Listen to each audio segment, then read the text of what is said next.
Oi pessoal, tudo certinho aí com vocês? Hoje a gente vai terminar o assunto hidrologia, beleza? A gente vai falar sobre a última parte que a gente tinha para falar da hidrologia nesse ano, nesse nosso estudo, que é a questão hídrica. É um nome um pouco vago, é um nome que talvez não traga muito o assunto da aula em voga na hora que a gente pensar, mas a gente vai tratar sobre vários assuntos, como a distribuição da água pelo mundo, sobre os problemas relacionados ao abastecimento da água para as pessoas nas diferentes partes do planeta, nas diferentes partes do Brasil, sobre a questão política, muitas vezes, que a água traz junto. Então a gente vai tratar sobre várias questões um pouco mais complexas aí da água, beleza? É isso que a aula de questão hídrica quer dizer. Vamos lá? Vamos lá, pessoal. Gente, primeiro eu quero falar sobre a distribuição da água no planeta, e aí é uma questão 100% natural, beleza? Não é uma questão ainda política, humana, nada disso. Dá uma olhada nesses dois gráficos que eu trouxe aqui, que eu preparei para vocês. O primeiro gráfico, ele fala sobre a disponibilidade geral de água no planeta, bem vago, bem aberto. A gente percebe já que 97,5% da água que está no planeta Terra, que há no planeta Terra, ela está na forma salgada, ela é imprópria para o uso, a gente não consegue consumir água salgada. Então ela é uma água já que não é útil para as populações humanas, né? Justamente porque a água salgada ela faz muito mal para o nosso organismo. Se você tentar beber água salgada, ela vai te dar, na verdade, mais sede. A quantidade de sais ali, ela vai acabar te desidratando, ok? Então sobra 2,5% de água doce, e aí esses 2,5% eu aumentei, vamos dizer assim, nesse segundo gráfico. Esse segundo gráfico fala só da água doce no planeta. Então, de toda a água doce que tem no planeta, 68,9% dessa água está em geleiras, ou seja, está permanentemente congelada. Pelo menos é assim que deveria ser, né? Nós sabemos que tem aí o derretimento das geleiras, que é uma realidade cada vez maior, mas mesmo assim, né, a gente considera as geleiras, a gente considera essas regiões como permanentemente congeladas. São regiões que nem mesmo no verão desses lugares essa água derrete, essa água vira líquida.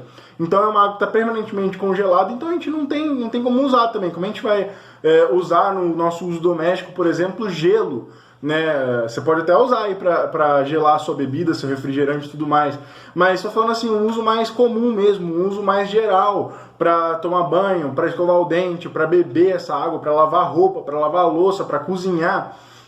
A gente não consegue ter acesso a essa água. Seria muito caro a gente fazer uma expedição para retirar essa água das geleiras, e seria muito perigoso de um ponto de vista ecológico também, de causar um desequilíbrio ecológico nessas regiões. A segunda maior parte da água doce no planeta, ela está no formato de águas subterrâneas, nos chamados aquíferos, nos lençóis freáticos. Ela é disponível para o nosso uso, a gente consegue fazer poços, a gente consegue fazer bombas para retirar, mas é caro atingir essa água. É óbvio, algumas dessas águas nos lençóis freáticos mais próximos da superfície, a gente consegue com alguns poços bem simples, bem rudimentares, bem rústicos, a gente consegue extrair, mas algumas dessas águas subterrâneas estão mais profundas, a gente teria um custo muito grande para retirá-las. Então é um fator complicador também. 0,9% está no solo, não confundir a água do solo com a água subterrânea. A água do solo, eu digo, água que está misturada ali no solo, que vai ser utilizada pelas plantas e tudo mais.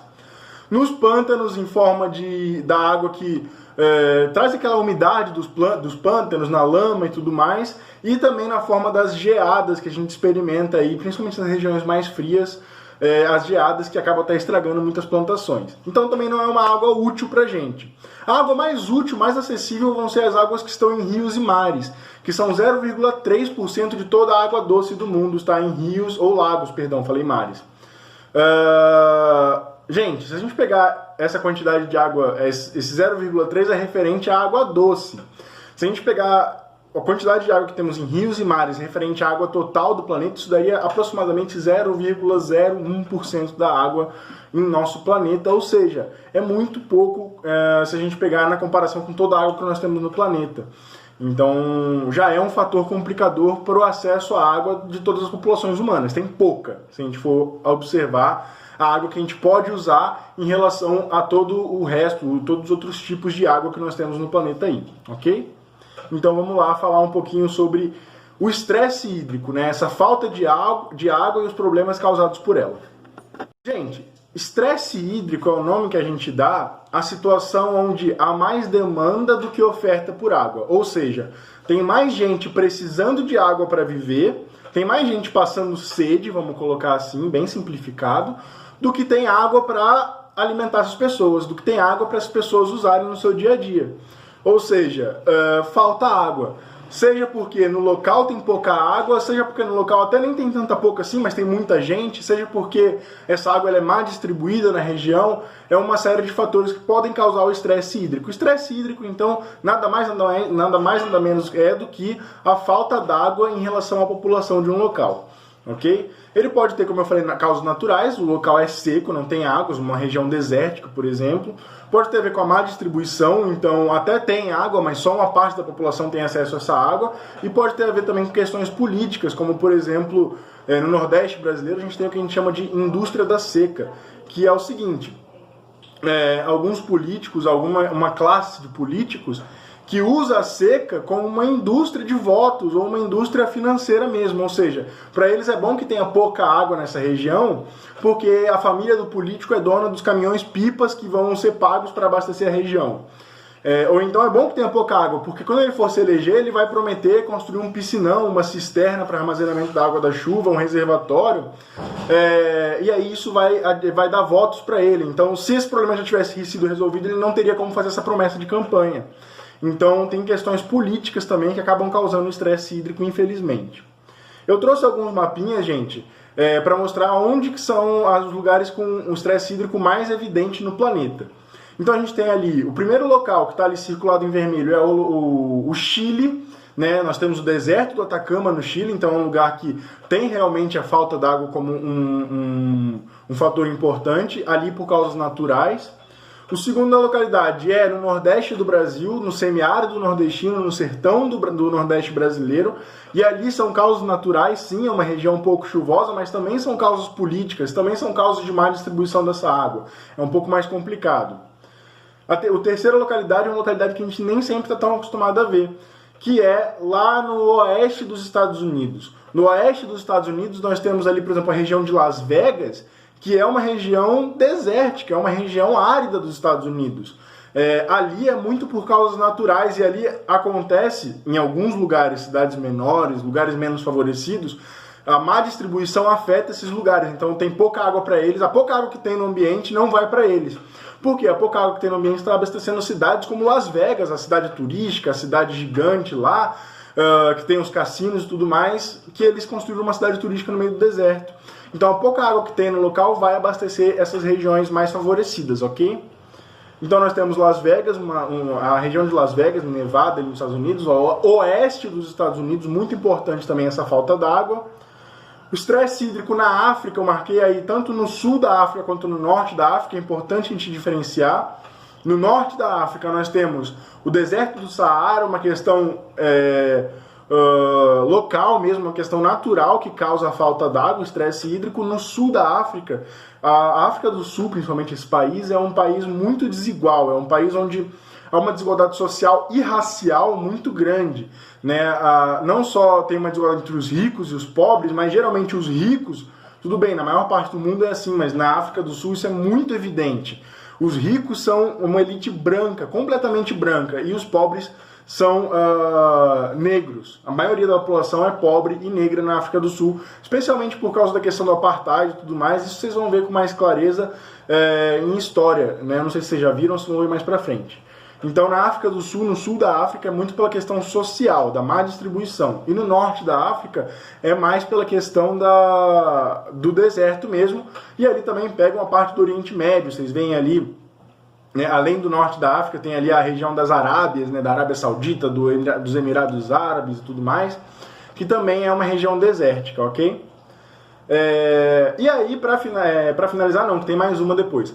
Tem também a região da Ásia Central, que está marcada aí. Gente, não é que a Ásia Central é seca. Até na verdade, uma parte da Ásia Central. Mas é que tem muita população nessa região. Né? 60% da população mundial vive nessa região. Então é muita gente. Então mesmo que tenha uma oferta de água, muitas vezes, você vai ter aí a escassez para uma parte da população. Porque essa água acaba não dando conta de abastecer toda essa gente, ok? e ela acaba sendo mal distribuída, tem muita gente, então ela acaba, a água acaba indo com mais facilidade para as pessoas mais favorecidas e tudo mais. Tem toda a questão da desigualdade também. E para finalizar, na Austrália nós temos a região desértica, né? Os australianos chamam de Outback, né? Até o nome daquele restaurante. A região desértica da Austrália, que também sofre por um estresse hídrico justamente por ser uma região desértica. Ok, pessoal? Então essas são as principais regiões do mundo que sofrem com estresse hídrico. Estresse hídrico, só lembrando, é quando tem menos água do que a população precisa numa região. Show? Então vamos passar aí para falar um pouquinho da distribuição da água doce no planeta e no Brasil. Gente, como eu comentei anteriormente, a água doce é a minoria da água no mundo.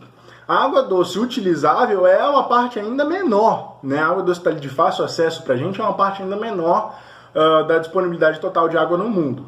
Então isso causa muitos problemas. A gente acabou de falar um pouquinho mais sobre a questão do estresse hídrico e a gente vai falar um pouquinho agora sobre a distribuição da água doce no mundo. E com um foco um pouco maior no Brasil também. Gente, a América do Sul, por exemplo, essa água, obviamente, ela não está distribuída igualmente de forma natural no mundo, né? Algumas regiões têm mais água naturalmente, outras regiões têm menos água naturalmente. Como, por exemplo, você pegar a região da floresta amazônica, é uma região muito rica em água doce. A região do deserto do Saara, do deserto do Atacama, a região desértica dos Estados Unidos, vai ser uma região muito menos favorecida na questão de água. Vão ser regiões desérticas que têm pouca água. A América do Sul, como um todo, o continente sul-americano, tem 26% das reservas de água doce no mundo. Ou seja, um pouco mais que um quarto da água doce do mundo está aqui na América do Sul. O que é muita água. Muita água mesmo. Um quarto das reservas mundiais de água doce estão aqui na América do Sul. Só que apenas 6%, você não ouviu errado, 6%, muito pouco, da população mundial vive aqui na América do Sul. Ou seja, tem muito mais água doce do que gente aqui, ok? Já na Ásia, a gente tem um cenário diferente, um cenário invertido. A Ásia tem 36%, o continente asiático tem 36% das reservas de água doce no mundo. Mais do que na América do Sul, 10% a mais do que na América do Sul. Ou seja, a Ásia tem mais água do que a América do Sul. Só que a Ásia sofre mais com falta d'água do que a América do Sul. Por quê? Porque 60% da população mundial, 10 vezes mais gente mora na Ásia do que mora na América do Sul. Ou seja, apesar de ter um pouco mais de água lá, tem muito mais gente, tem 10 vezes mais gente lá. Então acaba sendo pouca água para tanta gente, mesmo tendo uma quantidade considerável de água lá, das reservas de água doce, ok? Isso não se restringe, como eu já falei, só a um cenário global. No Brasil, no próprio Brasil, nós temos uma má distribuição da água doce. Né? Você tem, por exemplo, o norte brasileiro, muito por causa da floresta amazônica, uma região riquíssima em água doce. Com o rio Amazonas, a bacia do Amazonas, que a gente falou na aula passada, é a maior do mundo. Possui também o maior rio do mundo, tanto em extensão quanto em volume, ou seja, é uma região que tem muita água.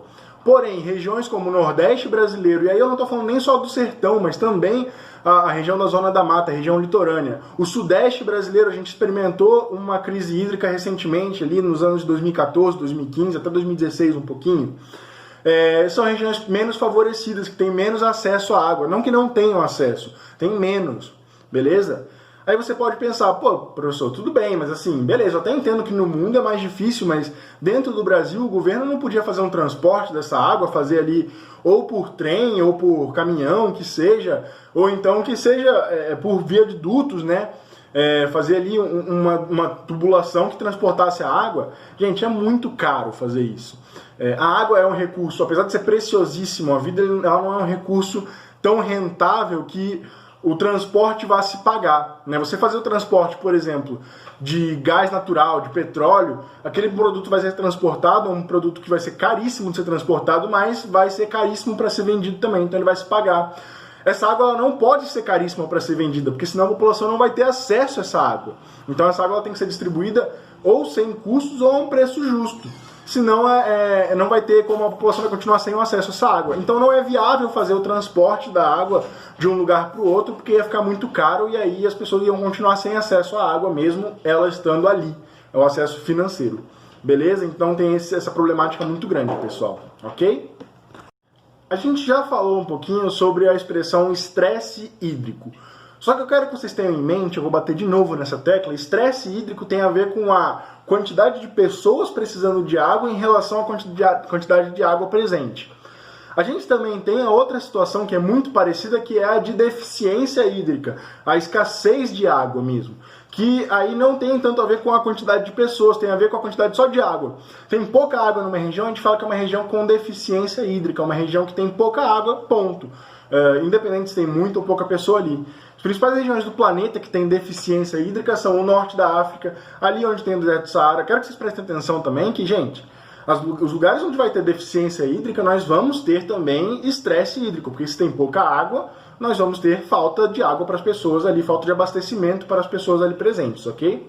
Então o norte da África, o Oriente Médio, essas regiões desérticas, o Chile, uma parte do Chile, né, principalmente a região ali mais próxima ao deserto do Atacama, o oeste dos Estados Unidos, onde fica ali a região árida, a região desértica dos Estados Unidos, e na Ásia Central também, umas partes da Ásia Central também sofrem com a escassez hídrica, com a deficiência hídrica.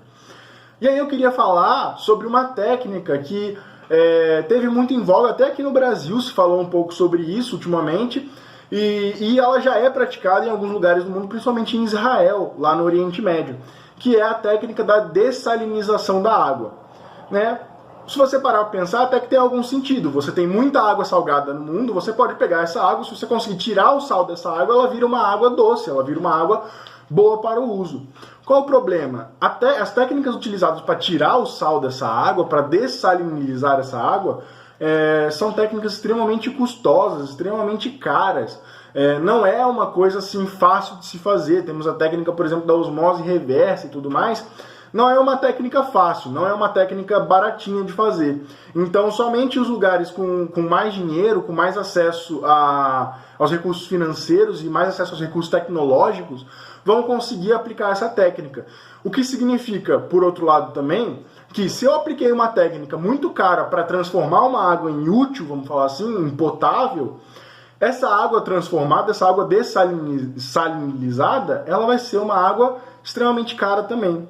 Porque a empresa que gastou para transformar essa água em útil, transformar essa água em água doce, ela não vai querer sair no prejuízo, então ela vai passar esse custo para os consumidores.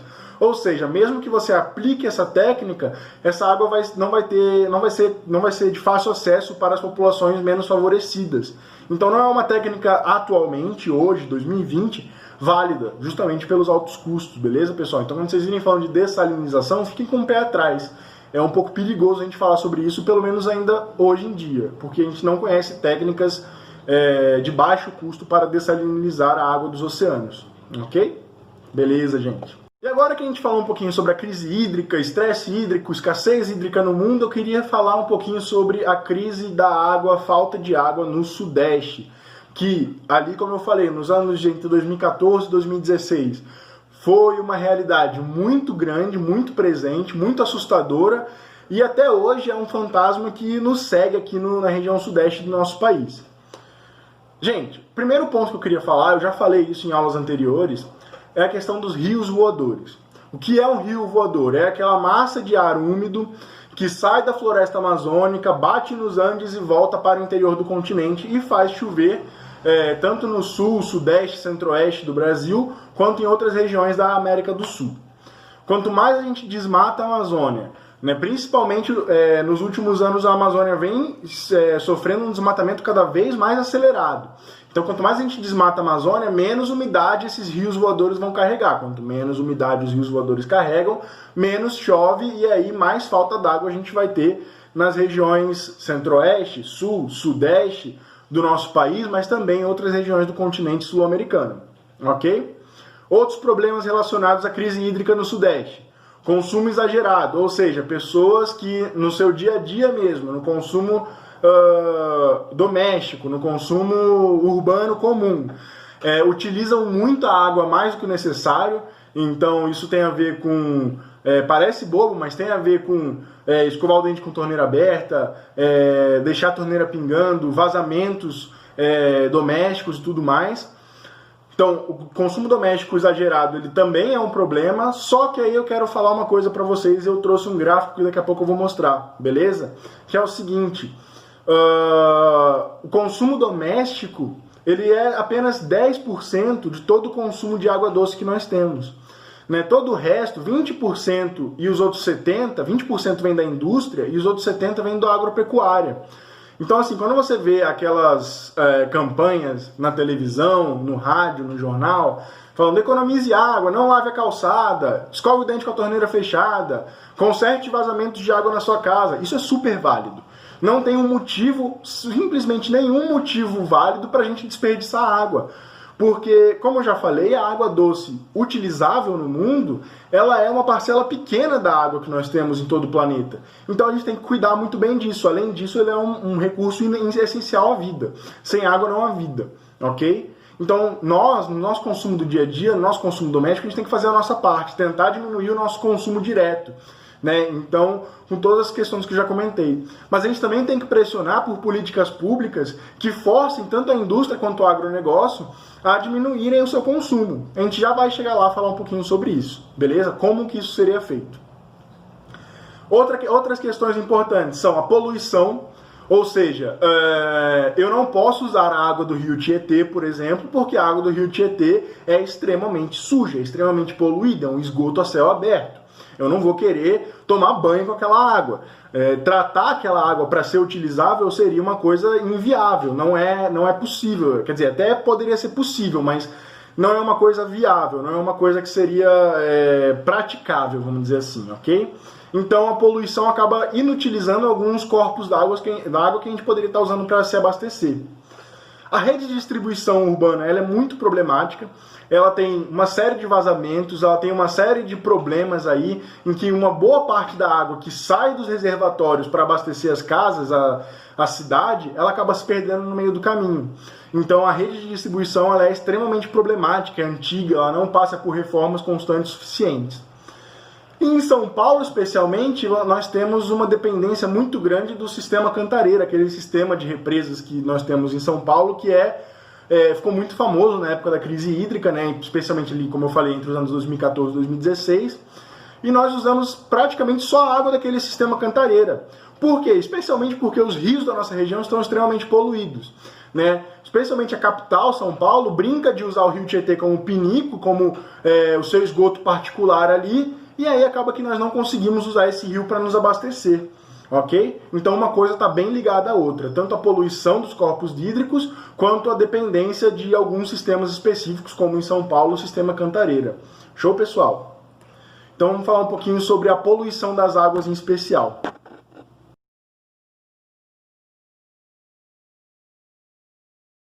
Agora aquele gráficozinho que eu quis falar para vocês, gente, e ele é muito importante para a gente tomar muito cuidado nessas políticas públicas de preservação da água. Seguinte, como eu falei já, 10% da água que a gente gasta na sociedade é na questão das residências, né? É na área residencial. 20%, ou seja, já é o dobro do residencial, é na indústria. E 70%, 7 vezes mais do que a gente gasta nas nossas casas de água é gastado pela agropecuária. Tanto para irrigar as suas plantações, quanto para alimentar, dar de beber ao seu gado, à sua produção ali pecuária. Gente, como eu falei, vamos ter muito cuidado. Não quer dizer que você pode sair por aí abrindo todas as torneiras da sua casa, ligando as mangueiras para ficar molhando aí a calçada e tudo mais. Não é isso. Você tem que ter cuidado com o seu uso de água. Você tem que ter um consumo responsável. 10% é muita coisa ainda. Mas a gente também não pode cair no golpe, não pode cair na ilusão de acreditar que se está faltando água, a culpa é nossa. Se está faltando água, a culpa é exclusivamente do seu vizinho que está lavando a calçada com a mangueira aberta lá. A culpa é dele também, é de ações como essa também, mas a culpa é muito grande de um consumo exagerado e despreocupado da indústria e da agropecuária, ok, pessoal? A gente tem que ter muito em mente isso, muito cuidado quando a gente for falar sobre consumo de água e preservação da água. Show? Gente, como que um corpo d'água, ele fica poluído ao ponto de a gente não conseguir usar? Parece simples, mas tem algumas coisas que a gente precisa comentar. Primeiro, resíduos orgânicos. O que são resíduos orgânicos? Um jeito chique de falar esgoto, né? Tanto dejetos quanto comida que a gente deixa apodrecer, enfim, que acaba indo pelo ralo da cozinha e tudo mais. Resíduos orgânicos no corpo hídrico é uma coisa natural de se ter, né? Você tem ali o ecossistema do corpo hídrico, então você tem algas, você tem peixes e tudo mais. Esses seres vivos eles vão eventualmente morrer e aí vão deixar seus resíduos orgânicos, os animais especialmente. Eles vão liberar seus dejetos e eles vão deixar resíduos orgânicos. O problema é quando a gente joga resíduos orgânicos em excesso num rio, e aí aquele rio ou aquele lago fica com uma alta toxicidade, a gente não consegue consumir aquela água depois, ok? Além dos resíduos orgânicos, nós temos os resíduos inorgânicos, aí nós temos detergentes, tanto o detergente que você usa aí na sua casa para lavar a louça, quanto o detergente que eles usam lá da indústria para fazer limpeza pesada. Agrotóxicos vindos da indústria, metais pesados vindos especialmente da mineração, mas também da pesca, muitas vezes, do garimpo de ouro, né? Também mineração, mas em corpos hídricos. Então você tem aí metais pesados liberados nos corpos hídricos também, que são resíduos inorgânicos que acabam levando materiais tóxicos para os corpos de água que a gente não vai conseguir consumir depois. Além disso, tem um processo que é chamado de eutrofização de um rio, né? A gente fala que isso é a morte de um rio. Por quê? O que é a eutrofização? Bom, vamos pensar. Perto de um rio, de um corpo de água qualquer, tem uma plantação de soja ou de cana-de-açúcar, sei lá, qualquer coisa. O dono daquela plantação, ele vai querer que aquela plantação seja extremamente fértil, extremamente produtiva para ele. Então ele vai colocar uma quantidade absurda de fertilizantes naquela plantação, né, naquela lavoura. Aqueles fertilizantes vão ser uma parte usados pela planta, a outra parte vai ficar depositada ali no solo. Quando chover, a água da chuva vai lavar aquele excedente de fertilizantes que ficou no solo e vai levar eles para o rio. E qual o problema desses fertilizantes estarem no rio? As algas que vivem ali no rio, elas também usam aqueles fertilizantes para se reproduzir, para se alimentar, para fertilizar as próprias comunidades de algas do rio. Então o que vai acontecer? Cada vez vai ter mais alga naquele rio, mais do que o equilíbrio natural suporta. Aquelas algas vão consumir o oxigênio todo do rio para si mesmas e os peixes do rio vão acabar morrendo sufocados. Então isso é o que a gente chama de morte de um rio, e aquele rio vai ficar cheio de algas, né? Eu trouxe aí as imagens, a primeira imagem, a imagem de cima, é de um rio eutrofizado. Vocês podem ver que a superfície do rio está toda verde, isso aí não é esgoto, isso aí é uma superfície do rio coberta por algas que acabaram tendo seu crescimento estimulado pela presença de fertilizantes na água, né? O processo da eutrofização. Nesse rio aí, você pode falar com certeza que não tem peixe. Os peixes morreriam todos sufocados nesse corpo de água aí. E a imagem de baixo é uma imagem do rio Tietê, aí, com todos os resíduos sólidos, né, plásticos e tudo mais boiando, isso sem contar o esgoto, a matéria orgânica que está aí misturada nessa água aí, nesse suco de esgoto da cidade de São Paulo. Beleza? Então é um problema muito grande a poluição das águas que nós temos. Além disso, nós temos também a poluição subterrânea dos lençóis freáticos e dos aquíferos. Isso se dá principalmente porque nós temos lá a aplicação de agrotóxicos numa lavoura, novamente. Esses agrotóxicos eles vão infiltrar no solo em que a lavoura está plantada, a cana está plantada ali, e eles vão chegar à água. Então é basicamente jogar veneno na água. Outra questão, se a cidade ou a comunidade não tem um tratamento de esgoto adequado, se o poder público não investiu em uma estação de tratamento de esgoto, os dejetos dessa cidade vão para aquilo que a gente chama de fossas sépticas, que vão acabar fazendo com que esses dejetos, a parte tóxica principalmente desses dejetos, entrem em contato com a água dos lençóis freáticos, contaminando ainda mais. Outra questão, os aterros sanitários, os famosos lixões. Você coloca ali aquele lixo um em cima do outro numa região separada da cidade, esteja ele a céu aberto, que é pior ainda, porque você contamina o ar, ou esteja ele enterrado num aterro, os conteúdos tóxicos daquele lixo, né, o famoso suco de lixo mesmo, vai sair daquele lixo, entrar na terra e entrar em contato também com as águas subterrâneas, contaminando ainda mais. Então, além de tudo, além de poluir os corpos d'água a céu aberto, rios e lagos, a gente também dá conta de poluir muito efetivamente os corpos d'água subterrâneos, os lençóis freáticos, os aquíferos, por aí vai. É um problema muito sério, beleza? A gente contamina uma água que a gente nem está conseguindo chegar para usar ela ainda e ela já está suja. Show, pessoal? Então vamos lá, vamos continuar. O nosso papo sobre poluição das águas, eu queria falar sobre a poluição dos oceanos. A poluição dos oceanos é uma coisa muito séria e que ultimamente tem ganhado cada vez mais holofotes, vamos dizer assim, mais importância, tanto na mídia em geral, quanto também dos vestibulares. Porque observou-se há um tempo atrás que todo o plástico que acaba indo de alguma maneira parar nos oceanos, principalmente na América do Norte e tudo mais, graças à ação de algumas correntes marítimas e correntes de vento, estão ficando presos, estão ficando amontoados em uma região ali entre a Califórnia e o Havaí, mas também outras regiões próximas ao Japão, no Oceano Pacífico. É o que a gente está chamando de ilha de lixo, ilha de plástico no Oceano Pacífico. Não chega a ser uma ilha que as pessoas podem andar em cima, mas se você vê é uma mancha muito grande de plástico que cobre o oceano mesmo. Então, isso é um problema muito sério, né? Porque é a poluição dos oceanos, é o lixo que não deveria estar indo parar ali, mas acabou chegando aos oceanos. Né? A maior parte desse lixo são redes de pesca que acabam, por algum motivo, ou arrebentando ou não tem mais algum uso, e aí quem estava fazendo a pesca naquela região acaba jogando no próprio corpo de água e aí vai parar no oceano. Ou então materiais plásticos no geral, então brinquedos, materiais domésticos, enfim, tudo que é plástico a gente acaba vendo nessas ilhas de lixo do oceano. E qual o problema dos plásticos como lixo, né, especialmente nos oceanos?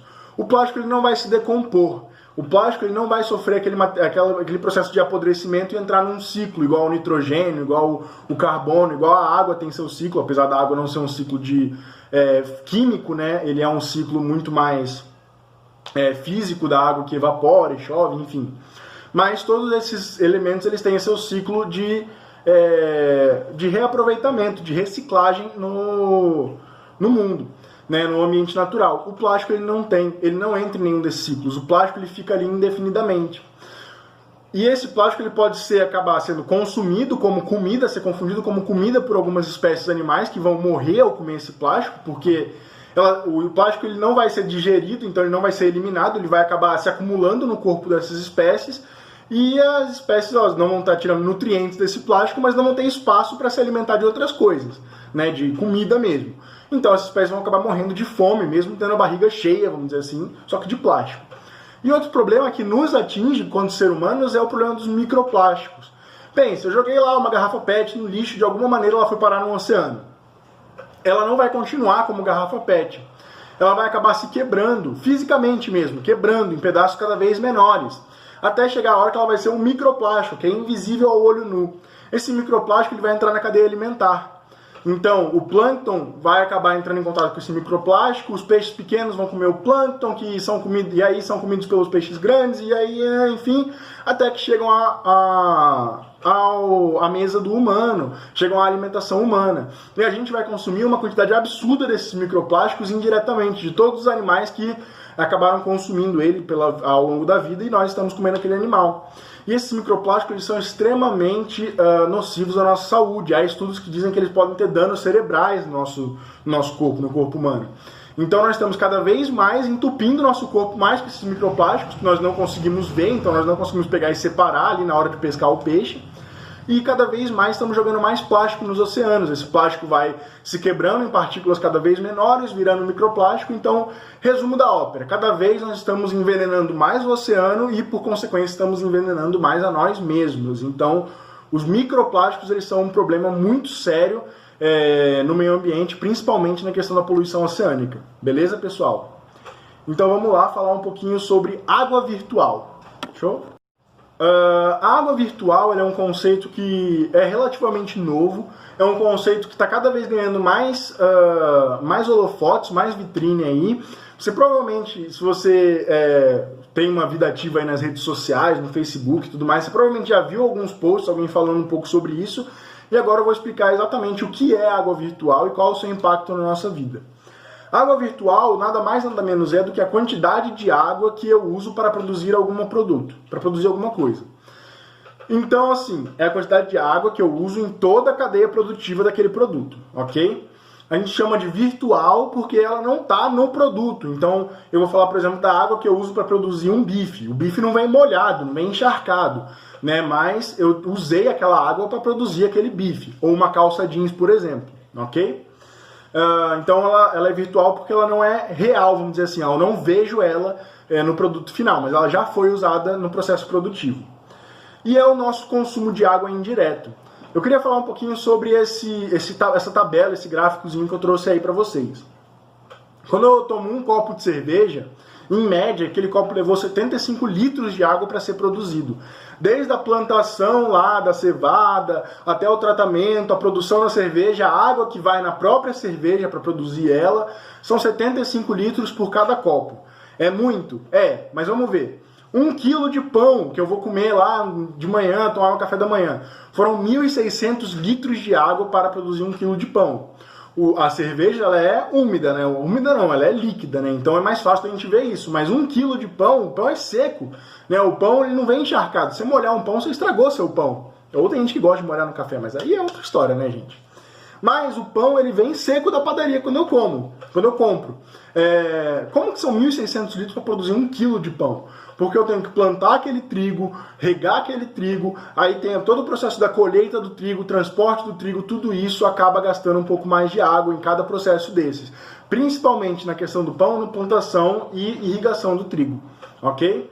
Então um ovo também, 3.340 litros. Porra, o ovo, professor, não planta o ovo, não tem que irrigar o ovo. Mas você tem que plantar a soja, por exemplo, que vai servir, ou o milho, que vai servir como ração para a galinha, irrigar aquele milho. A galinha vai ter que tomar água, ela vai ter que consumir água. Então, um ovo, 3.340 litros. Um lençol de algodão, você tem que plantar o algodão, você tem que regar o algodão. Lembrando, o algodão vem de uma planta, pessoal. Então, tudo isso também, todo o processo produtivo. Tem um processo produtivo na indústria, que gasta água também. Então, um lençol de algodão, 10.600 litros. E o campeão, né, dessa lista que eu trouxe para vocês, que é 1 quilo de carne, 15.000 litros. Gente, por que a carne gasta tanta água para ser produzida? Porque, primeiro, geralmente a ração que o boi come é de soja. Então eu tenho que regar aquela soja, o que não gasta pouca água, né, gasta bastante água, regar a soja, crescer a soja, colher a soja, e aí eu alimento o boi. Só que o boi, ele precisa tomar água também, assim como qualquer ser vivo, ele precisa de água para sobreviver. E o boi é um ser vivo bem grande, como vocês podem perceber. Então o boi ele vai tomar muita água. Então ele também vai consumir muita água ali no momento em que ele está ali matando a sua sede. Então a carne ela vai gastar água 2 vezes. Uma para a soja, para a produção da soja, e a outra para a produção da carne em si, do boi. Ok? Então são 15.000 litros por quilo de carne. Esses dados variam um pouco, tá, gente? Eu já vi alguns dados falando de 20.000 litros por produção de 1 quilo de carne, enfim. Isso varia um pouco também de lugar para lugar. O Brasil é o 5º maior exportador de água virtual. Como assim exportador de água virtual? Quer dizer que dos nossos produtos que a gente vende lá para fora, eles gastam muita água na sua produção, no seu processo produtivo. Especialmente porque a gente produz muitos produtos agrícolas, que precisam ser regados, precisam ser irrigados para que tenham uma qualidade para ser vendidos depois. Então a gente gasta muita água para fazer nossas exportações também, tá, pessoal? Então é o consumo indireto, não é a água que você consumiu tomando banho, não é água que você consumiu lavando louça, cozinhando, não é água que você consumiu escovando dente ou bebendo, é água que você consome tomando uma cerveja, é água que você consome comendo um pão, por exemplo, é indireto, é um pouco mais difícil de ver, mas gasta muito também. Show? Gente, eu imagino que a aula de hoje tem um tom um pouco deprê, né? Tipo, a água tá poluída, o agronegócio gasta muita água, o bife que eu como gasta não sei quantos 1.000 litros de água, a camisa que eu tô usando gasta não sei quantos 1.000 litros de água, até o ovo gasta 3.000 litros de água, tá meio deprê, tá meio negativo. Então eu quis trazer para vocês também aqui alguns modos que a gente pode tomar, algumas atitudes que a gente pode tomar, a gente quanto sociedade, mas também quanto indivíduos, para preservar mais a água do nosso planeta, a água que é tão importante para a nossa rotina, para a nossa vida. Primeiro, aí já não é uma coisa que a gente pode fazer como indivíduo, né? Abastecimento de água tratada, ou seja, tem muitas pessoas que não têm acesso à água tratada, então elas têm que ir buscar direto no rio ou direto em algum poço a água.